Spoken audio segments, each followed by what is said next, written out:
Don't tell us what we're going to feel.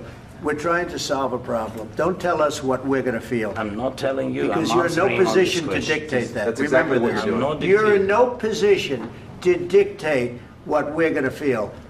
We're going to feel very good. شهد المكتب البيضاوي لحظات توتر غير مسبوقة بين الرئيس الأمريكي دونالد ترامب والرئيس الأوكراني زيلينسكي، حيث اتهم ترامب زيلينسكي بعدم الامتنان للمساعدات الأمريكية، بينما أصر زيلينسكي على أن بوتين لن يتوقف عند أوكرانيا بل سيهدد دولا أخرى في أوروبا. وتطور النقاش إلى مشادة حادة، حيث شدد ترامب على ضرورة إبرام اتفاق سلام أو انسحاب الولايات المتحدة من دعم أوكرانيا، وهو ما أثار دهشة المراقبين وأثار تساؤلات حول مستقبل العلاقات الأمريكية الأوكرانية. United States of America and for the good of the world. I'm aligned with the world and I want to get this thing over with. You see the hatred he's got for Putin. It's very tough for me to make a deal with that kind of hate. He's got tremendous hatred. And I understand that, but I can tell you the other side isn't exactly in love with, him either. So it's not a question of alignment. I'm aligned with the world.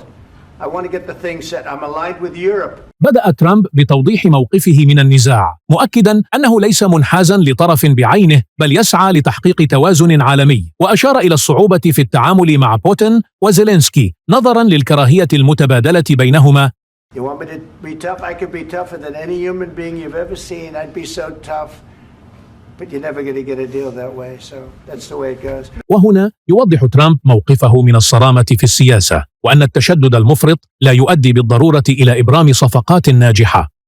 One more question. I will respond to this. So look, for 4 years in the United States of America, we had a president who stood up at press conferences and talked tough about Vladimir Putin, and then Putin invaded Ukraine and destroyed a significant chunk of the country. The path to peace and the path to prosperity is maybe engaging in diplomacy.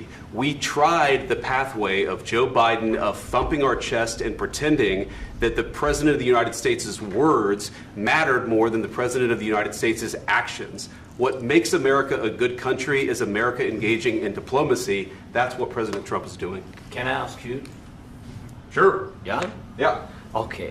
وهنا يعرض النائب جي فانس مقارنة بين التصريحات الحادة ضد بوتين خلال الفترات الرئاسية السابقة وبين الأفعال التي تلتها، مشيرا إلى أن الحديث القوي لم يمنع وقوع الحرب، وينتقد استراتيجية جو بايدن، مشيرا إلى أن التصريحات القوية لم تمنع الأحداث الميدانية. So he occupied our parts, big parts of Ukraine, part of East and Crimea. So he occupied it on 2014. So during a lot of years, so I'm not speaking about just Biden, but those time was Obama, then President Obama, then President Trump, then President Biden, now President Trump, and God bless, now President Trump will stop him. But during 2014, nobody stopped him. He just occupied and took. He killed people. You know what the contact 2015. 2014. 2014 and 2014. 2014. Yeah. So I was not here. Yeah, but that's exactly right. Yes, but during 2014 till 2022, the situation the same. The people are been dying on the contact line. Nobody stopped him. You know that we had conversations with him, a lot of conversation, my bilateral conversation, and we signed with him. Me, like a new president. In 2019, I signed with him the deal. I signed with him, Macron and Merkel, we signed ceasefire. Ceasefire. All of them told me that he will never go. We signed with him with gas contract. Gas contract. Yes, but after that, he broken this ceasefire. He killed our people and he didn't exchange prisoners. We signed the exchange of prisoners, but he didn't do it. What kind of diplomacy, JD, you are speaking about? What do you mean? هنا يبدأ الحوار يتخذ منحا أكثر حدة، حيث يتم تسليط الضوء على مدى الدعم الأمريكي لأوكرانيا. يوجه النائب جي فانس انتقادا لزيلينسكي، متهما إياه بعدم تقديم الشكر والاعتراف بالمساعدات الأمريكية، ويستخدم لغة مباشرة للإشارة إلى حجم المساعدة العسكرية والاقتصادية المقدمة. I'm talking about the kind of diplomacy that's going to end the destruction of your country. Yes, but if you Mr. President, with respect, I think it's disrespectful for you to come into the Oval Office and try to litigate this in front of the American media. Right now, you guys are going around and forcing conscripts to the front lines because you have manpower problems. You should be thanking the president for trying to bring an end to this conflict. Have you ever been to Ukraine that you say what problems we have? I have been to. Come once. I've actually watched and seen the stories, and I know what happens is you bring them on a propaganda tour, Mr. President. Do you disagree that you've had problems bringing people into your military? And do you think that it's respectful to come to the Oval Office of the United States of America and attack the administration that is trying to prevent the destruction of your country?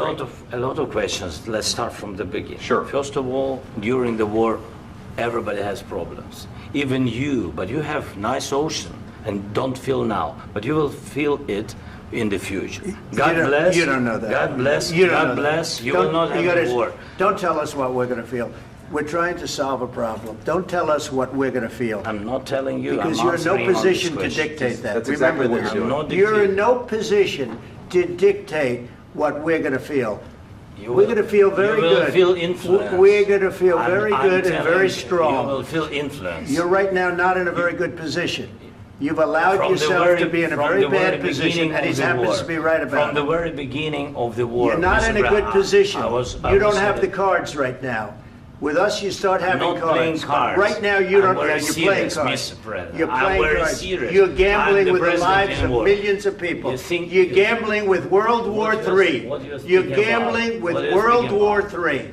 And what you're doing is very disrespectful to the country, this country. That's back to you. Far more than a lot of people said they should have. Have you said thank you once? This a entire lot of meeting? times. No, in this Even entire today. meeting, have you said thank Even you? today. You went to Pennsylvania and campaigned for the opposition in October. Offer some words of appreciation for the United States of America and the president who's trying to save your country.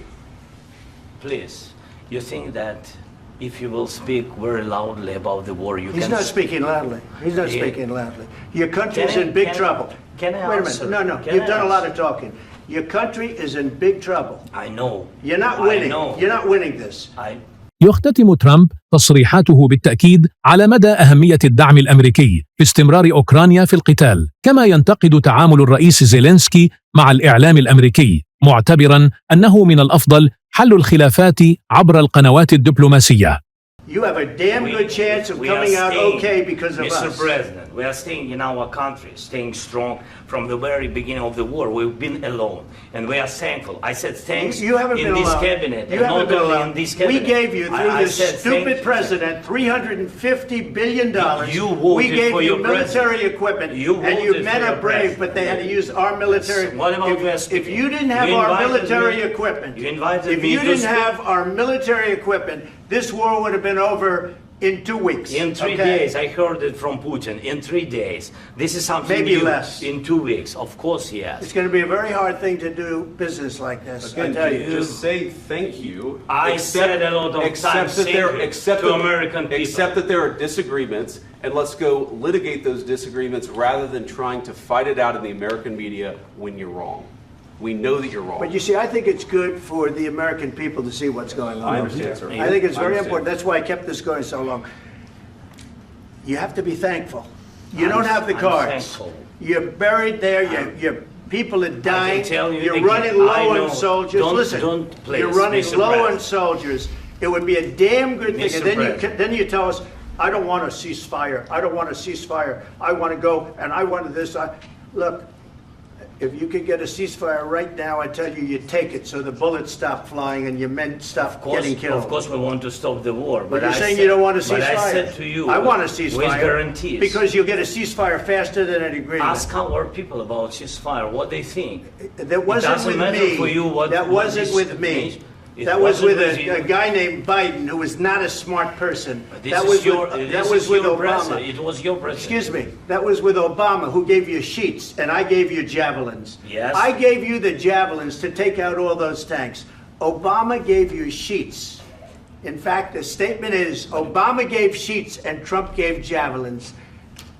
You got to be more thankful, because let me tell you, you don't have the cards. With us, you have the cards.